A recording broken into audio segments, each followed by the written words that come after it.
Sage Wonder here, and welcome to my van down by the river. So, this is the story of me and Willie.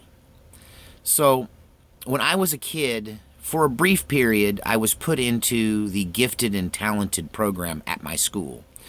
And why it was only for a brief period is because I freaking hated it. They made me go. They hounded my family and over, and me, put pressure on me at school. They twisted my arm and forced me into the gifted and talented program. I didn't like it because it made me work a little harder. I didn't like it because the kids were geeks and they were nerdy, and I didn't fit in with them. And I was more of a run around and get dirty and get, grass stains on your jeans kind of kid. And I didn't fit in well with them, and I was not happy while I was there. But I happened to be in that class when a community controversy erupted. You see, even though it was the early 1970s, at the time I'm telling this story, I was 7 years old. And even though it was the early 1970s, our town of Hermiston, Oregon, was still very much living under segregation. Now, there was a school on one side of town where the small percentage of African Americans that lived in Hermiston went to school. Then there was the school where most of the white middle-class kids went. That literally the town was divided at the railroad tracks. All of the black people lived on the opposite sides of the track than we did. They had their own stores. They had their own churches. I suppose they had their own doctors. And they were not allowed to come over to our side of town and roam freely. If you were an African American and you crossed the railroad tracks in Hermiston, Oregon in the early 1970s, at least one white man would stop you and go, "Excuse me, where are you going, boy, and what are you doing? Why are you over here?" And if you didn't answer correctly, bad things would happen. This is what life was like, living under segregation. And even though they had unsegregated the school, I believe that before segregation was made law, before desegregation was made law in Oregon, they also had a black school over on the other side of the tracks. But now they went to Rocky Heights, but I went to Sunset Elementary, which was on the white side of town, and none of the African American students went there at all. It was a completely 100% white school. Now, having said that, I knew that community was over there. I had been over there across the railroad tracks on numerous occasions with my dad, because my dad was the district overseer of our denomination, and there was a sister church, the black segregated church, was on the other side of the tracks. And so we would go over there and worship with them every month or two. It was required for him to go over and oversee what they were doing, making sure the pastor was doing things right and the church was being run correctly. And so we would go and worship with these people. And I really thank God for my time going over there, because I think that's where I was first exposed to some of the greatest musicians. Like, some of these guys that were over there in that little church were just amazing guitar players, piano players, drummers. And I got introduced to Afro-Cuban rhythms and things like that I'd never heard before, chords and music that I'd never heard before. And that oftentimes we would go and have Sunday dinner with the pastor of that church at the church parsonage, which is one of the nicer Victorian era homes that were in that neighborhood. Most of the people that lived in the neighborhood there lived in what were called tar paper shacks. And the history behind the African American community in Hermiston is that when the McNary Dam was built, many African Americans came there to work on the construction of the dam. When the dam was completed, instead of moving away, they just stayed there and started their families and their lives there, sent for other family members from other parts of the country and the state to come live there. And this is how this African American community was born in Hermiston. So I was in my very boring class of the gifted and talented, didn't want to be there, when a controversial thing happened. A young boy was IQ tested on the other side of the tracks and found to have a high IQ. and he was put into the gifted and talented program, which was only available at our school, the all-white school. And so he was the only black student.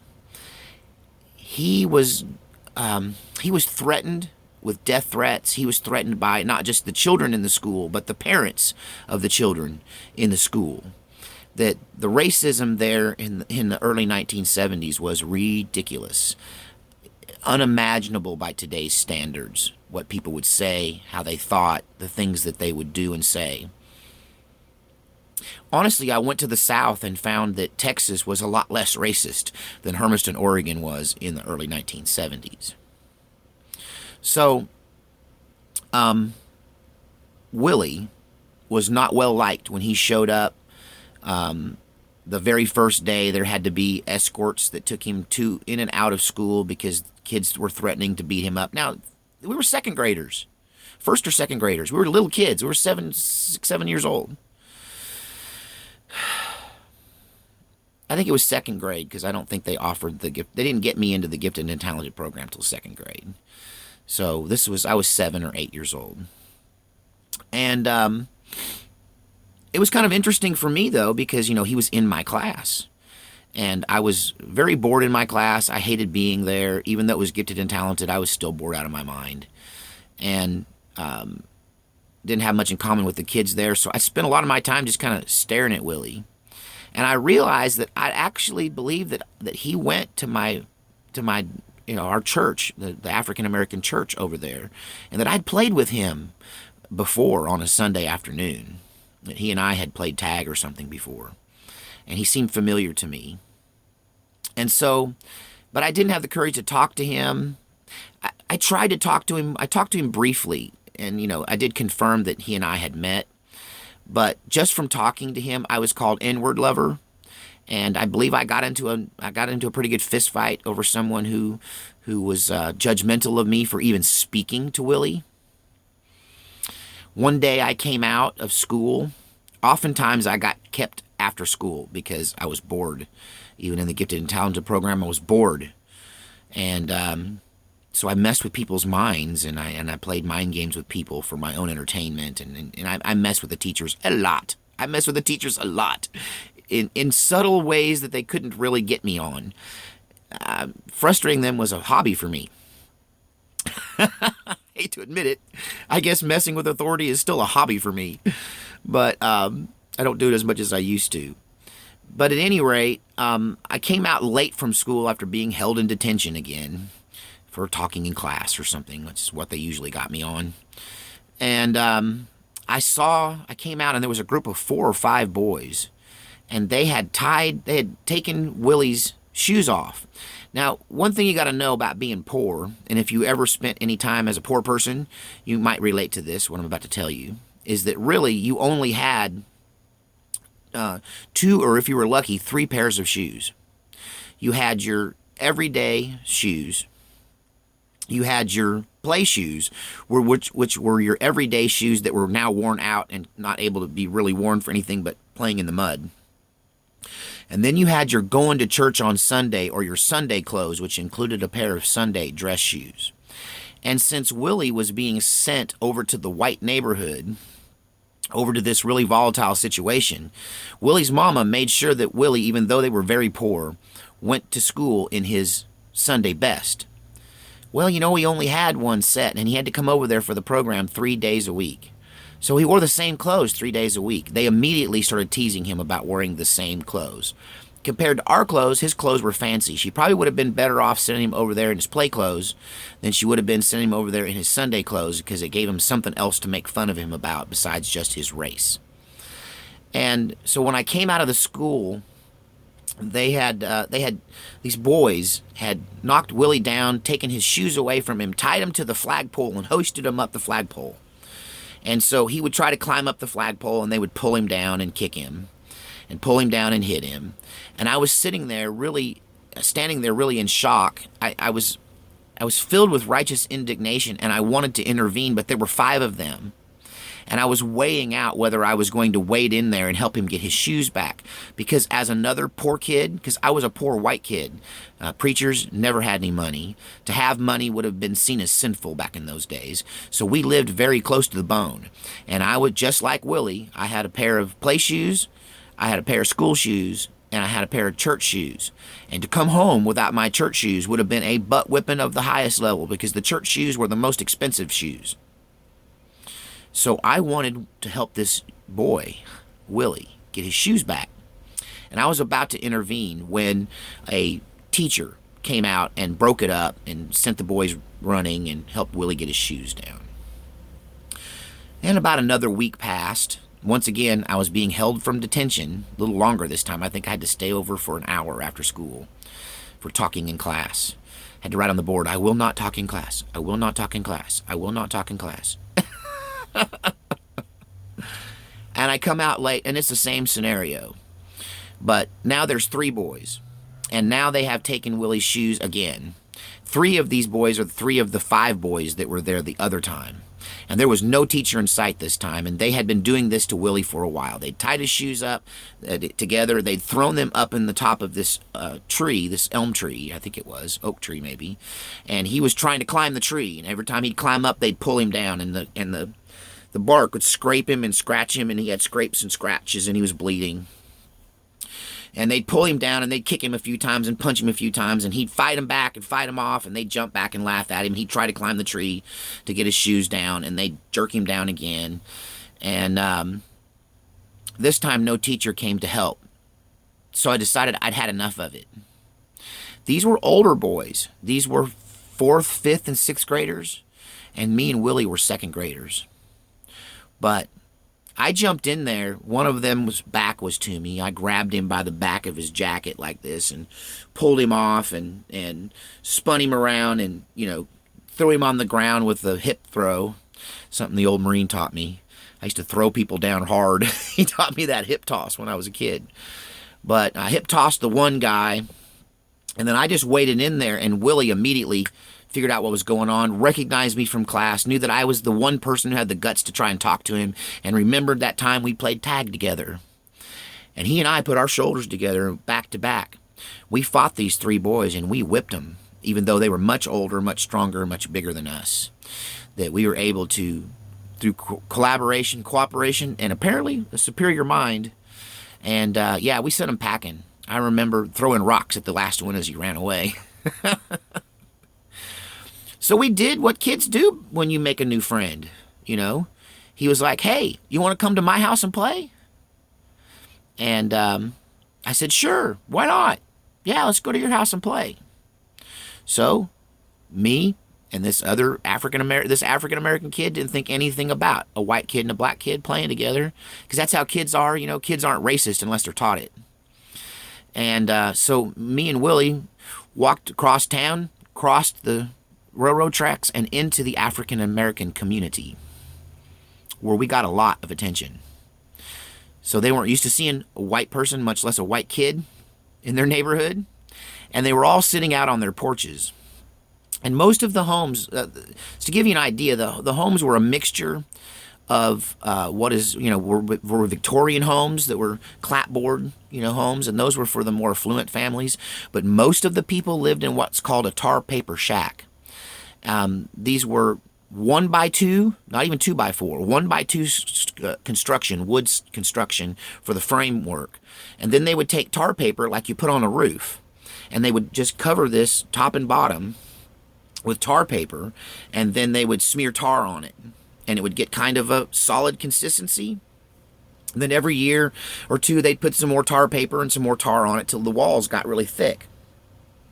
But they were still soft enough that you could walk up with a ballpoint pen or a pencil and just stick a hole right in the side of the house.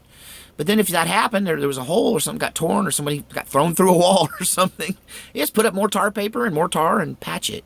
So this is what most of the people lived in, including Willie. Now, when we started walking through the neighborhood in the homes that had porches, there were people sitting out on the porches.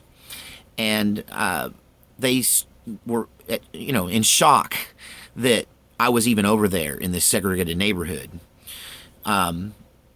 we didn't think anything about it. We were just being kids until they started teasing Willie. And some of them, one guy, he just had to get it started. He's like, "Hey, Willie, where'd you get that white boy? Hey, Willie, how much that white boy cost you?" Then he starts yelling down the street to the neighbors, "Hey, everybody look, Willie's got a white boy."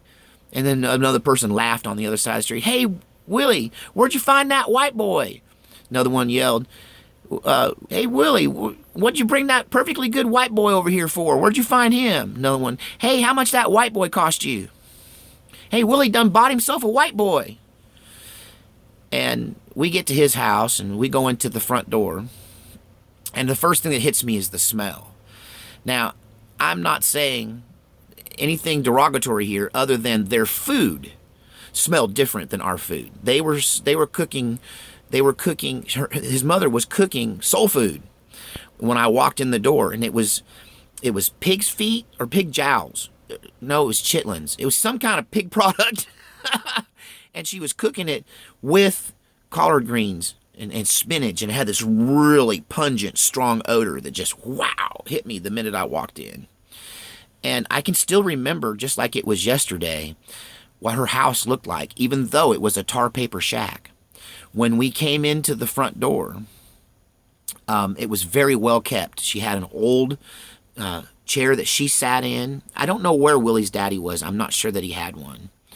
And that was alive anyway. And we didn't get that far, as you'll soon find out.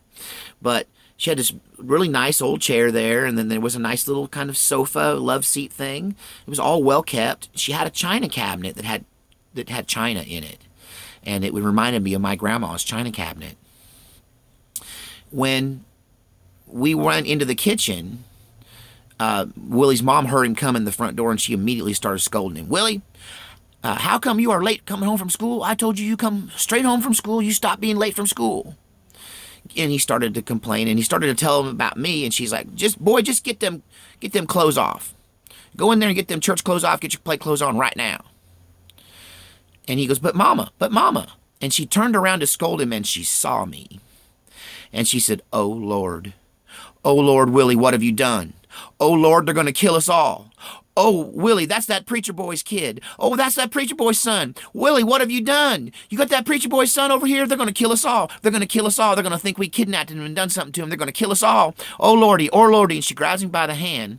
She takes me out the front door. We go 2 doors down to another house, and she goes to beating on the door, and they come and open the door, and she goes, "I need to use your phone. I need to use your phone." And I guess they had a phone. Because we got to get this preacher boy back over there to his mama before they come and kill us all. She was genuinely terrified that my very presence unaccompanied on the wrong side of the tracks was going to result in some kind of mass murder of the African American community, just based on what might have happened to me while I was over there. I had no idea. So she grabs me by the shoulders and shakes me and goes, "What's your phone number, son? What's your phone number, boy? What is your phone number? You know your phone number? You know your mama's phone number?" And then she's like, "We need to look it up. We need to look it up. Somebody got a phone book. We can find out. We can call the church." And I said, "I know my phone number." So I recited my phone number and dial, if you don't know what that is, millennials. And a lot of other people who don't remember dial phones. And so pretty soon my mom answers the phone, and they're back and forth. And she's apologizing. And they agreed, my mom agrees to come get me right now. So my mom apparently jumps in the old Rambler, and me and and Willie and his mama, we go running back the way we came till we get back to the railroad tracks, the dividing line. And we're standing there not very long before my mom pulls up, and they trade me off like a prisoner exchange from behind the Iron Curtain or something. And when my mom gets me in the car, she immediately scolds me. She says, "Son, you can't ever go down there again." I said, "But Mama, I made a friend. His name is Willie, blah, blah, blah." "Son, you don't understand. If you go down there and something happens to you," "Mom, nothing's going to happen to me, Mama. I was fine." "If anything happens to you, if you fell and twisted your ankle, there are men in this town that would kill them all. They would drive over there in pickup trucks with guns, and they would kill them all. They would hang people in the street just because you twisted your ankle." Racism in the world today is not what racism once was. That what we call racist now, they bandy that about. They don't know racism. Racism was from a time, true racism, true hate, is from a time when two boys could not play together because of the color of their skin, or mass amounts of people might die just because two kids made friends. Whew. That's the story of the time I met Willie. I saw him a few times from time to time at school. I would sneak away and talk to him. I will say, after that incident, I had no less than 15 full-on fist fights where I was jumped by boys, older boys, when they caught me alone and called an N-word lover. And I had to fight them. They never whipped me. I was such a mean little... The old Marine taught me well. I was tough. Plus, my cousins, my crazy cousins, if any of you are listening, they whipped me on a weekly basis. So what them boys brought was nothing. At least they didn't hold my face down and make me eat dog do. My cousins were mean to me. Love you, cousins. But yeah, it was a big deal. Racism was real. When I voted for Barack Obama, as I marked my ballot, I said, this one is for Willie.